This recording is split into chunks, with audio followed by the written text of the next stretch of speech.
他是史上第一位和父亲一起登上太空的人，也是历史上第一位登上太空的泛星链者，更是第一位登上太空的福瑞控。他就是卡梅伦·贝斯，出生于1997年的12月29日，他的圈名叫小猫米普。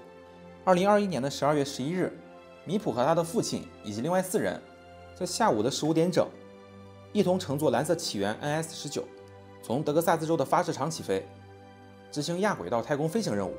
同时陪伴他进入太空的还有他手中上的一只爪子、一面泛星链的骄傲旗帜，以及他喜欢的音乐家波特·罗宾逊的黑胶唱片。此次任务持续了10分13秒，然后他们就返回了地球。对，你没有听错，这次任务从发射到落地只持续了10分13秒。到这儿就不得不科普一下，什么是亚轨道太空飞行了。在这种飞行模式中，飞行器会达到非常高的高度，但不会进入环绕地球的轨道。也就是说，飞行器的飞行轨迹是一条抛物线或者弹道轨迹，而不是绕地球一圈的轨道。亚轨道飞行通常涉及飞行器达到大气层边缘，而后返回地球。整个飞行时间相对较短，通常用于科学研究、技术测试，还有商业太空旅游。而我们的主角恰恰就是通过商业太空旅游进入了太空。这里就得提下他的父亲莱恩·贝斯了。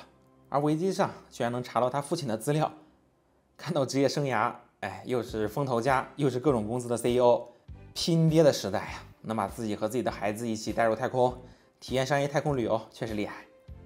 当然，因为算是太空商业旅游，所以很多人对这事儿的评价也褒贬不一。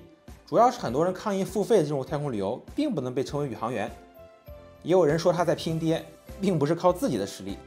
不过不管过程怎么样，结局是人家确实成功登上了太空。那么屏幕前的各位对这件事有什么看法呢？银匠反正是非常羡慕了。我算是一位飞行爱好者，平常出门能买飞机票的情况下，我绝对不会买高铁。国内的航司也基本做了个遍，每家航司的饭菜服务我基本心里都挺有数的。就算坐飞机可能延误，既然会很远，我也无所谓，更别说能去一趟太空了。不过就目前 GPT-4O 预估的票价，只能等未来30-40年，或者可能更久吧。太空旅游技术逐渐趋向成熟的时候，市场价格降下来，再去做这个白日梦了。